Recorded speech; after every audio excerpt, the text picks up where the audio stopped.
Soy Celina Rodríguez. Oye, ¿te ha tocado que no ves a tus hijos porque tu exesposa, tu expareja les ha hablado mal de ti o simplemente te los ha escondido? En fin, el tema de la alienación parental. Estoy con Mario Guerra, psicólogo mexicano. Mario, ¿qué tal? Celina, ¿cómo estás? Gracias por invitarme. Muchas gracias, Mario. Primeramente, explícanos en qué consiste ese término que llegamos a escuchar o que nos llega por los medios sociales de la alienación parental. Justamente es alienar a los hijos o de alguna manera vamos a llamarlo un poco así, hacerles como una especie de lavado de cerebro, es decir, repetirles tantas veces una versión de la historia que los hijos cuando son pequeños no tienen manera de contrastar a veces con la realidad, sobre todo cuando por una determinación jurídica o judicial o simplemente por el ocultamiento de los hijos no conviven con el otro padre y no tienen la forma de observar si aquello que me contó uno de mis padres, mi padre o mi madre, corresponde con la realidad que estoy observando. Entonces van contando mentiras como que tu padre los golpeaba, tu padre nos maltrataba, porque van incluyendo a los hijos en esto, muchas veces cuando no fue verdad. Entonces, pues los hijos como no tienen un recuerdo concreto o se toman pedazos de verdad, empiezan a pensar de verdad. Muchas veces se llevan y ocultan a los hijos y les dicen, mira, tu padre ni te busca, ni está aquí, si te quisiera estaría, es tu cumpleaños.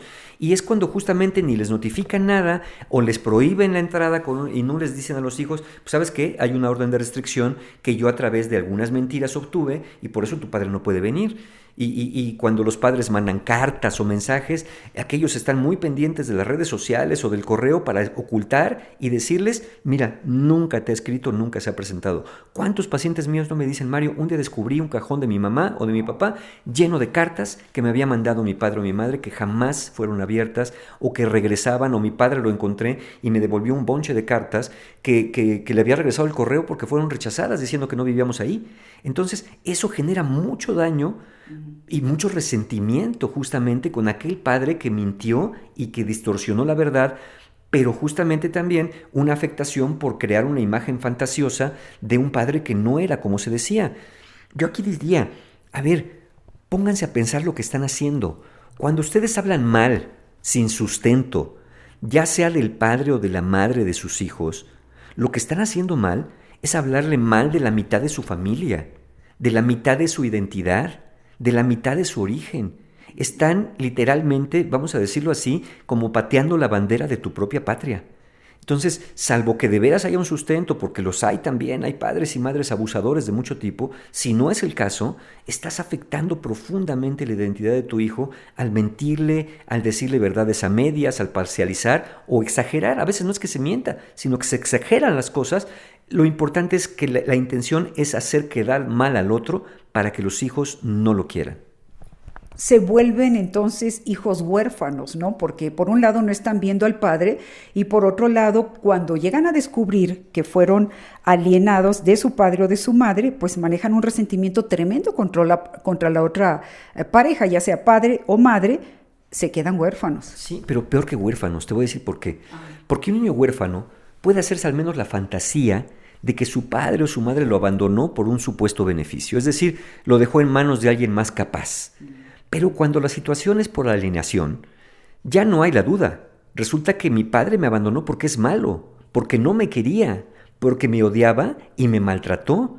Ya ni siquiera queda cabida para la fantasía o la posibilidad de una reconstrucción fantasiosa del vínculo paterno-materno roto, con la posibilidad de, bueno, pues a lo mejor mi papá se fue porque a lo mejor lo mataron por ahí y nunca nos enteramos. No, existe una versión malévola, una versión malintencionada, expresamente confeccionada para dañar la imagen del otro. Entonces, por eso es todavía peor que un hijo huérfano, porque es un hijo huérfano o abandonado de un padre maligno.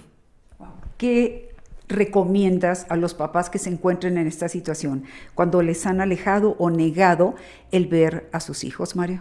Yo recomiendo que siempre tengan una prueba de su presencia, ya sea que escriban cartas, ya sea que aunque se las devuelvan, guarden evidencia de yo te busqué, yo te escribí, yo estuve presente, porque aquí tengo estos escritos, mira cómo escribía yo el día de tu cumpleaños, tengo la fecha aquí marcada, y no puede ser que yo me invente 30 años o 20 años de cartas en una noche entera. Entonces, siempre dar evidencia, yo estuve presente, yo estuve disponible, y estuve buscando, y te encontraron, pero te volvieron a ocultar, y recopilar la mayor cantidad de evidencia para que cuando los hijos se presenten, hacerles ver que sí, ese padre sí lo tuvieron en la mente. Se puede entender que mi padre o mi madre, por la razón que sea, incluso por una situación alienada, no se haya podido acercar a mí.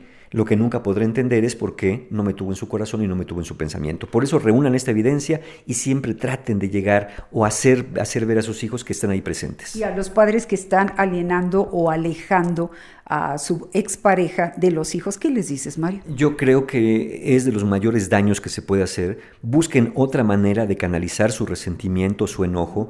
Ya sé que pueden haber sido víctimas reales de un maltrato por parte del otro, pero no priven a sus hijos, salvo que de verdad, honestamente los consideren un riesgo objetivo.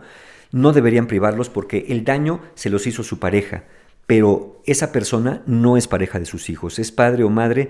Eviten hacer esto, busquen ayuda profesional, busquen un consejero, un asesor que los acompañe en el proceso, y aún con visitas supervisadas, un padre o una madre hace más bien que un padre malignizado, ausente de manera obligada. Gracias, Mario Guerra, psicólogo. Yo soy Celina Rodríguez.